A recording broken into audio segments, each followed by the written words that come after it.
Okay guys, today we're going to be painting a Skaven Clawlord on a Gnaw Beast from the new Age of Sigmar box set. And we're going to get into it right now. So I'm starting with the Zenithal Prime, as always usually.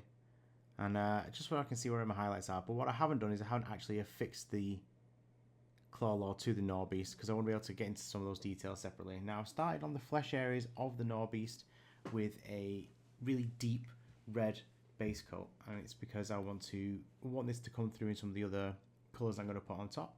And then I'm going to start with some Bugman's Glow, a nice dark flesh tone to pick out some of the shapes, and then using a brighter flesh tone and start picking out the details in slightly smaller areas. So you can see there on the right I've got pale flesh there, and it just builds up these lovely rounded shapes on the tail.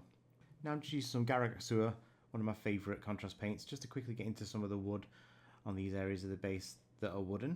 And I'm not being too careful because I'm going to come back over the metal parts in just a little bit. Now I'm using some Caliban green just to pick out the stones that are stuck into the Gnaw Beast's flesh. It's just a nice undercoat. And then I very quickly pick out the edges of that with a nice bright yellow, and that's going to help me when I come to coat these again with a little mix I'll make. Here you go, so contrast medium and Warpstone Glow in equal parts, and I'm painting that very generously into the base because I want the lovely deep greens and the lovely bright greens, and I'm also using it to recover those stones that are stuck into the Gnaw Beast. And like I say, those yellow edges are going to help come through the contrast medium and give it some lovely shape without having to put in too much time just for these little warp stones.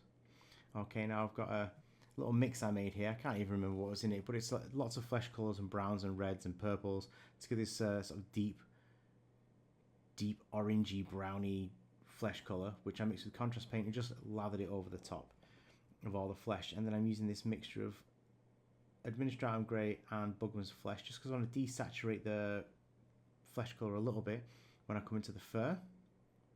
And as you can see, just picking out those details. And then I'm using a nice flesh wash now. I've got that lovely undercoat with that deep brown red colour.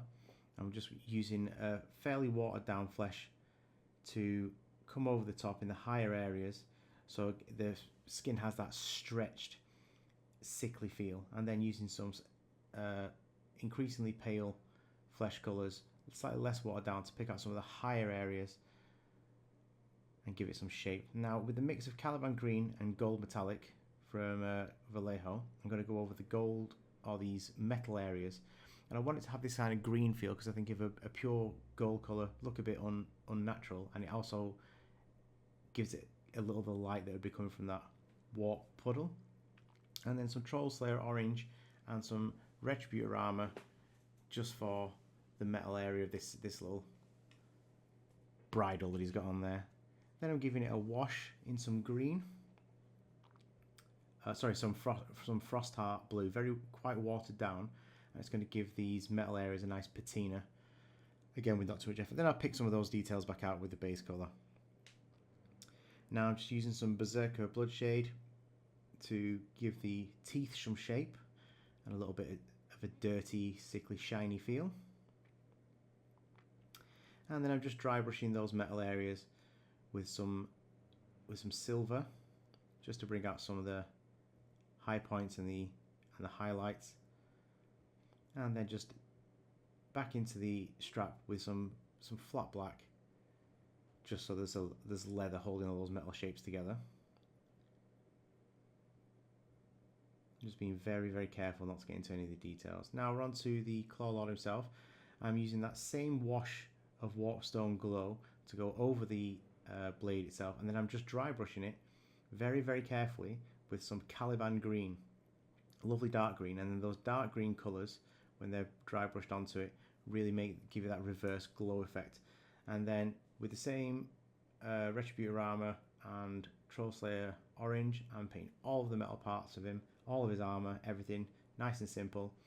And then I'm going to give it a dry brush with some silver and then wash it in that Frost Heart again. Actually no, this time I used an oil wash because I just wanted a little bit more vibrancy to it, a little bit more detail. So I'm putting it on quite generously.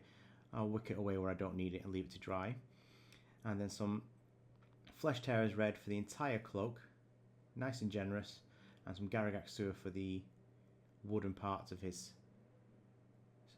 warp staff. And those contrast paints really do a good job of bringing you some detail without too much effort in these areas that you really don't need to be focused on.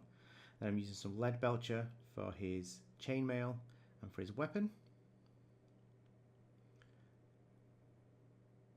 Just being careful not to get onto any of the areas I've already painted. I'm going to come back and wash this for some details shortly. Now, just using some Wraithbone and picking out the skulls and the bandaging on his staff. I'm also just using the Wraithbone to get some of the highest points on his cloak, and I'm going to come back and give that a little bit more lift in just a second. I just want that white undercoat. And then I'm going to use the same recipe I had for the flesh on the Gnaw Beast for all the flesh on the Clawlord. There's not too much of it. Again, not going to be the focal point of him, apart from on his face, where we do really want to be looking.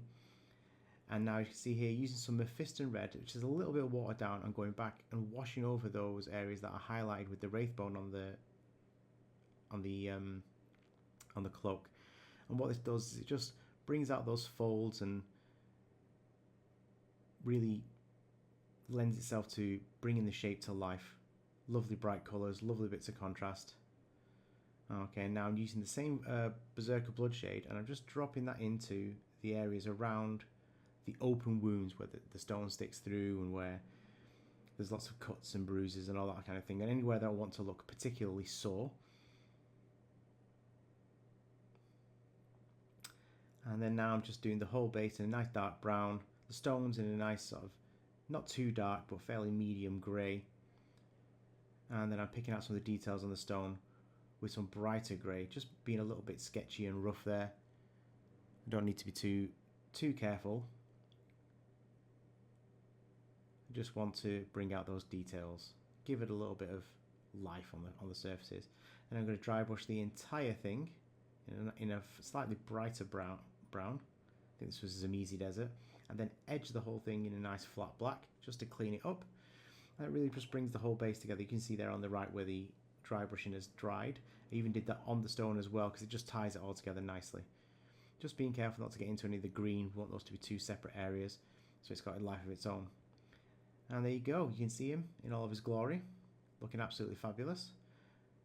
Ready to spread some pestilence. Don't forget to like and subscribe, and we'll see you in the next one.